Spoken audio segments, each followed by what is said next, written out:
اعوذ باللہ من الشیطان الرجیم بسم اللہ الرحمن الرحیم وَأَقِيمُوا الصَّلَاةَ وَآتُوا الزَّكَاةَ وقال رسول اللہ صلی اللہ علیہ وسلم من نام عن صلاة او نسیها فلیصلیها اذا ذکرها او کما قال النبی صلی اللہ علیہ وسلم۔ محترم سامعین عظام،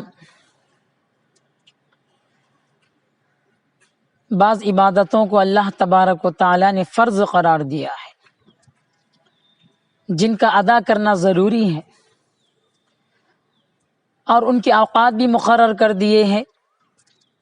کہ فلاں وقت فلاں عبادت کی جائے، فلاں وقت فلاں عبادت کی جائے۔ 5 نمازیں فرض فرمائے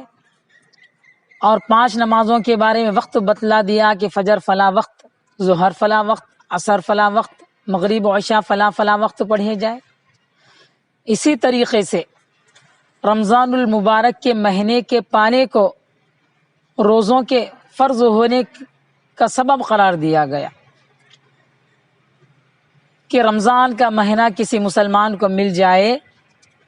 جتنے دن ملیں اتنے دن کے روزے اس پر فرض ہو جائیں گے، روزہ رکھنا ضروری ہے۔ اگر کسی وجہ سے فرض نمازوں کے اوقات میں فرض ادا نہ کی جا سکی، فجر کے وقت میں کوئی سوتا رہ گیا، وقت نکل گیا، ظہر کی نماز کام کی وجہ سے بھول گیا، عصر کی نماز مغرب وغیرہ بھول گیا، تو کیا ایسے وقت میں اس کی نماز معاف ہو جائے گی، یا توبہ کرنا پڑے گا، یا دوبارہ اس کو قضا کرنا پڑے گا چھوٹی ہوئی نماز کے؟ یا مثلا کوئی کسی مجبوری کی وجہ سے رمضان المبارک کا روزہ نہیں رہ سکا، رمضان چلا گیا، تو کیا اس کے روزے معاف ہو جائیں گے، یا اس کی قضا کرنا پڑے گا، یا توبہ کرنا پڑے گا؟ اس سلسلے میں 2 قسم کے نظریات عام طور پہ پائے جا رہے ہیں۔ بعض حضرات کا خیال ہے، جو عام طور پر پڑھے لکھے نہیں ہیں، ان کا خیال یہ ہے کہ بے شک نمازوں کی قضا تو ہے، لیکن عمر قضا ہے۔ عمر قضا کا مطلب یہ بیان کیا جاتا ہے کہ رمضان المبارک کے آخری جمعے کے اندر عمر قضا کے نام سے 4 رکعت نماز پڑھ لو، بس وہ سب کی طرف سے ادا ہو جائے گی۔ آپ کی 70 سال کی نمازیں بھی چھوٹ جائیں، 50 سال کی نمازیں بھی چھوٹ جائیں، یا کوئی بھی نماز چھوٹ جائے، آپ رمضان المبارک کے آخری جمعے کو 4 رکعت عمر قضا کی نیت سے نماز پڑھ لو، سمجھو کہ تمہاری 70 سال کی نمازیں ادا ہو گئیں۔ یہ ایک نظریہ ہے جس کے اوپر کوئی دلیل نہیں ہے، کوئی موضوع اور من گھڑت حدیث سنائی جاتی ہے۔ اور دوسری جماعت کا خیال یہ ہے کہ بھائی نمازیں اگر چھوٹ جائیں تو اس کی قضا نہیں ہے، بس توبہ کر لینا چاہیے، استغفار کرنا چاہیے، اس کا کوئی بدل نہیں ہے۔ یہ نظریہ بھی غلط ہے۔ صحیح نظریہ یہی ہے کہ اگر فرض نماز چھوٹ جائے، کام کی وجہ سے چھوڑ دے، سستی اور غفلت کی وجہ سے چھوڑ دے، یا نیند کی وجہ سے چھوٹ جائے، بھول کی وجہ سے چھوٹ جائے، تو اس کو بعد میں ادا کرنا ضروری ہے۔ بخاری کی روایت ہے، آپ علیہ الصلاۃ والسلام نے فرمایا، جو کوئی نماز کو چھوڑ دے تو اس کا کوئی کفارہ نہیں ہے سوائے نماز پڑھنے کے۔ یعنی نماز کا کفارہ یہی ہے، نماز کا بدل یہی ہے کہ اگر آپ کی ظہر کی نماز چھوٹ جائے تو آپ کو ظہر کی نماز بعد میں کسی وقت ادا کرنا پڑے گا، یہ آپ کے لیے لازم ہے۔ صحابہ کرام رضی اللہ عنہم اجمعین کی نماز غزوہ خندق کے موقع پر چند نمازیں چھوٹ گئی تھی، صحابہ کرام نے بعد میں ان نمازوں کی قضا فرمائی، توبہ نہیں کی، نہ تو استغفار کیا بلکہ قضا ادا فرمائی۔ اور ایک حدیث میں اسی طریقے کے ملتا ہے کہ آپ نے فرمایا، جو کوئی نماز پڑھنے کو بھول جائے یا نماز کے وقت سوتا رہ جائے، جب بھی یاد آ جائے اسی وقت نماز کو ادا کر لے، یا نیند سے بیدار ہو تو نماز ادا کر لے۔ یہ حدیث صاف صاف ہم کو بتاتی ہے۔ اور غزوہ خندق کا واقعہ صحابہ کرام کا نماز کو قضا کرنے کا ہم کو صاف صاف یہ بتلاتا ہے کہ نماز چھوٹنے کے بعد اس کی قضا ادا کرنا ضروری ہے،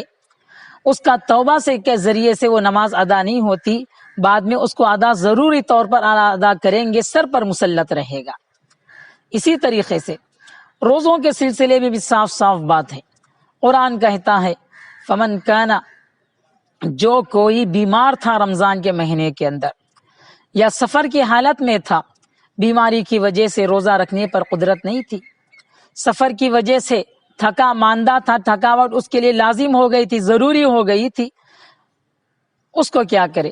من ایام اخر، بعد میں ان روزوں کو ادا کرے، یعنی قضا کرے۔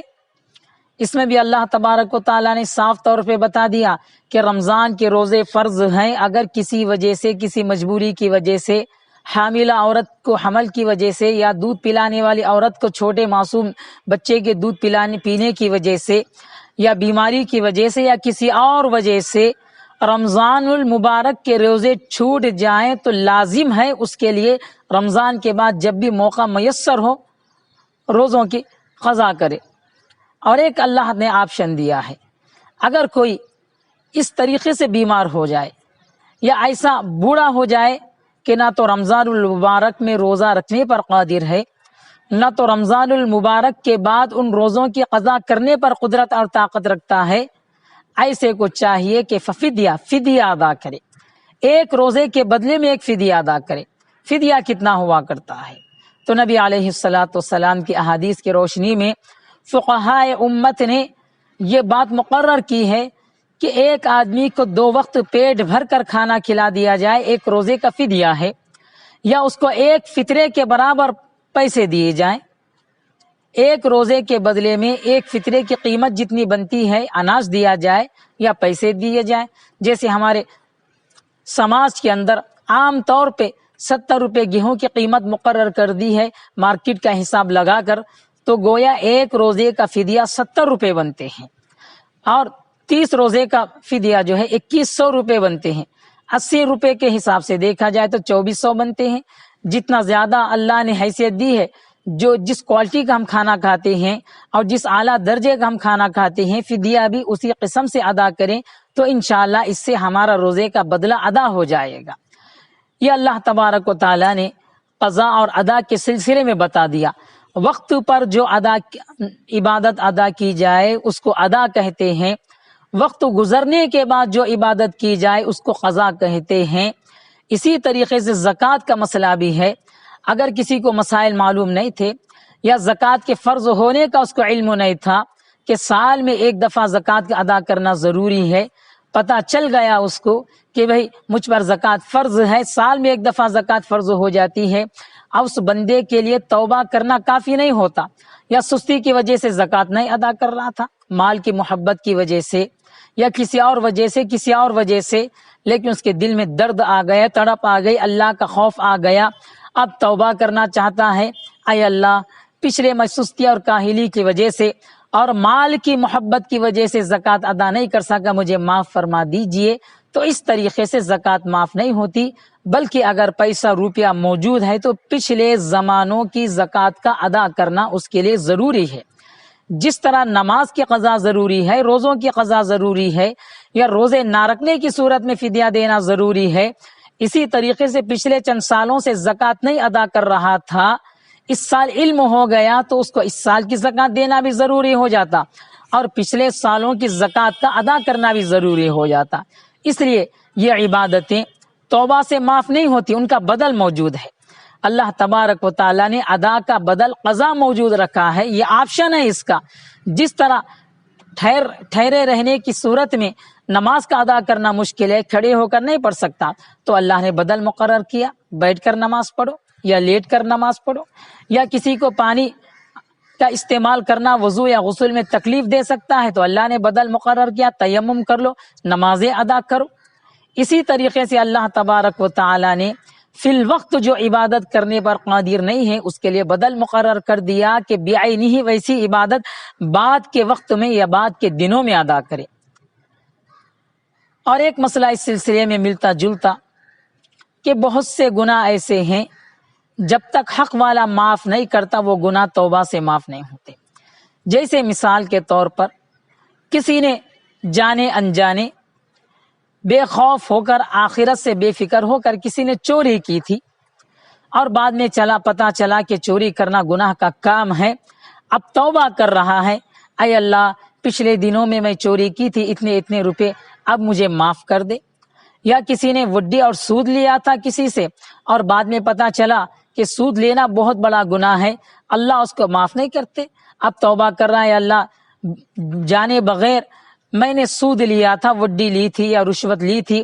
یا جانے بغیر میں نے وراثت میں کسی کا حق مار دیا تھا، جائیداد میں سے حق مار دیا تھا، اے اللہ اب مجھے معلوم ہوا کہ اس کی کیا سزا ہے، اب مجھے معاف فرما دیجئے۔ تو اس طریقے سے معافی مانگنے سے اللہ معاف نہیں کریں گے، بلکہ تمہارا کام یہ ہے کہ اگر کسی کے پاس چوری کی ہے تو اس کا مال لوٹا دو، کسی کے پاس آپ نے وڈی لی تھی، سود لیا تھا، اس کو لوٹا دو، کسی سے لنچم لیا تھا، رشوت لی تھی، اس کو لوٹا دو، کسی کے جائیداد میں سے ناحق حصہ مار لیا تھا، وراثت میں سے کسی کا حصہ مار لیا تھا، اس کو لوٹا دو، اللہ تعالیٰ اس کو قبول کریں گے۔ یہی گناہوں کا کفارہ ہے، یہی گناہ کا کفارہ ہے۔ اگر آپ کے پاس دینے کے لائق نہیں ہے، کچھ بھی سامان لے لیے تھے، استعمال کر لیے تھے، آپ کے پاس کچھ نہیں ہے، تو جا کے اس سے معافی چاہو، جس کے پاس چوری کی تھی، جس کے پاس سے آپ نے سود لیا تھا، جس کے پاس سے رشوت لی تھی، یا جس کی جائیداد ہڑپ کر لی تھی، اس سے جا کر معافی چاہ لو کہ بھائی میں نے انجانے میں بے خوف ہو کر، آخرت کا کوئی تصور میرے سامنے نہیں تھا، اللہ کا ڈر نہیں تھا، میں نے اس طریقے کا کام کر لیا ہے، اب مجھے معاف کر دو، میرے پاس دینے کی حیثیت نہیں ہے، انشاءاللہ جب بھی دینے کی حیثیت ہے میں دے دوں گا تو اللہ معاف کریں گے۔ اسی طریقے سے کسی نے قرض لے لیا تھا، اور قرض لینے کے بعد مال تھا اس کے پاس، لیکن پھر بھی قرض ادا نہیں کر سکا اور قرض دینے والا مر گیا، اب یہ معافی چاہتا ہے، اے اللہ میں فلاں سے قرض لیا تھا، اب تو وہ چلا گیا، مجھے معاف فرما دے۔ تو اس طریقے سے معاف نہیں ہوگا، بلکہ آپ کے لیے ضروری ہے کہ آپ اس قرض دینے والے کے جو وارثین ہیں، اولاد ہے، اہل و عیال ہے، ان سے جا کر اپنا قرض ادا کریں کہ دیکھو تمہارے بڑے آدمی کے پاس سے میں نے اتنے روپے قرض لیا تھا، دے دیں۔ ٹال مٹول نہیں کرنا چاہیے، ٹال مٹول کرنا بہت بڑا ظلم ہے۔ اللہ کے نبی علیہ السلام نے فرمایا مطلع الغنا ظلم، کہ قرض لینے کے بعد آپ کے پاس قرض واپس کرنے کی صلاحیت ہے، پھر بھی آپ قرض ادا کرنے میں ٹال مٹول کرتے ہیں، یہ بہت بڑا گناہ ہے۔ اور حدیث میں فرمایا گیا کہ شہید کا ہر گناہ معاف ہو جائے گا سوائے قرض کے۔ قرض لیا تھا، قرض لوٹایا نہیں اور اس سے معافی بھی نہیں چاہا، شہید ہو گیا، اللہ ہر گناہ معاف کریں گے سوائے قرضے کے۔ قرض ادا کرنا ضروری ہے، اس لیے علماء امت فرماتے ہیں جب قرض لیا جائے تو دینے کی نیت ہونی چاہیے، اچھی نیت ہونی چاہیے۔ دینے کی نیت تھی آپ کی، اور دینے کی نیت تھی، آپ نے اس کے لیے کوششیں بھی کی، لیکن اسی درمیان آپ کا انتقال ہو گیا، اللہ نے اپنے پاس بلا لیا، تو نیت صحیح ہونے کی وجہ سے انشاءاللہ آپ کا قرض معاف ہو جائے گا۔ یا اگر آپ کے پاس روپیہ پیسہ ہے تو آپ کے وارثین کی ذمہ داری بنتی ہے کہ جو بھی آپ کے جائیداد ہے، جو بھی آپ کا زمین وغیرہ ہے، اس کو بیچ کر قرض ادا کریں۔ وراثت تقسیم ہونے سے پہلے مرنے والے کے کفن دفن کے انتظام کے بعد اس کا قرض ادا کرنا ضروری ہے۔ اس قدر باریک مسئلہ بیان کیا گیا مال کے حساب سے۔ شریعت یہ بیان کرتی ہے کہ جب کوئی آدمی مر گیا، ضروری ہے کہ اس کے سامان میں سے پہلے اس کے کفن دفن کا انتظام کیا جائے، اس کے بعد دیکھا جائے کہ اس کا کتنا قرضہ ہے۔ اگر اس کی جائیداد کے حساب کے برابر قرضہ ہے تو پوری جائیداد قرض دینے والے کو دینے کے لیے پوری زمین جائیداد بیچنا پڑے تو بیچی جائے۔ پورا قرض ادا کرنے کے بعد اگر کچھ بچا ہے تو دیکھا جائے گا کہ مرحوم نے، مرنے والے نے اپنی زندگی میں کسی کچھ دینے کی وصیت کی تھی کا مثلا اس نے وصیت کی تھی کہ میرے مرنے کے بعد اتنا مال فلاں مسجد کو دے دیا جائے، یا اتنا مال فلاں غریب کو دے دیا جائے، تو کفن دفن کے انتظام کے بعد، قرض ادا کرنے کے بعد جو بھی اس کا مال بچتا ہے اس کا ایک حصہ 3 حصے کر کے 1/3 حصہ اس کی وصیت پوری کر دی جائے، اور باقی 2 حصے وارثین تقسیم کر لیں گے، شریعت کے حساب سے، قرآن اور حدیث کے حساب سے تقسیم کر لیں گے۔ تو میرے بھائیو، مال کا لینا کوئی معمولی چیز نہیں ہے۔ ہم مال کے اعتبار سے لینے کے تو لیتے ہیں، بہت سے مسلمانوں کی نیت یہ ہوا کرتی ہے کہ ہم قرض تو لے لیں گے لیکن ادا نہیں کریں گے، ٹال مٹول کرتے رہیں گے، ظلم ہے یار۔ بہت سے قرض لینے والے ایسے ہیں جو قرض لینے کے بعد ان کے پاس اتنی حیثیت رہتی ہے کہ دے دیں پھر بھی ادا نہیں کرتے، بیچارہ قرض دینے والا پھرتا ہے، ایک دفعہ نہیں کئی چکر لگاتا ہے پھر بھی نہیں دیتے۔ قیامت کے دن یہ بہت بڑی پوچھ ہوگی اور اپنے گردنوں کے اوپر بہت بڑا بوجھ ہوگا۔ تو اس تمام بات کا خلاصہ یہی ہے کہ اگر آپ کی نمازیں قضا ہو گئی ہیں تو قضا ادا کریں، اور فقہائے امت نے یہ مسئلہ بیان فرمایا ہے کہ نمازوں کی صرف فرض قضا کی جائے گی، سنتیں معاف ہیں، سنتوں کی قضا نہیں کی جائے گی۔ فجر کی 2 رکعت،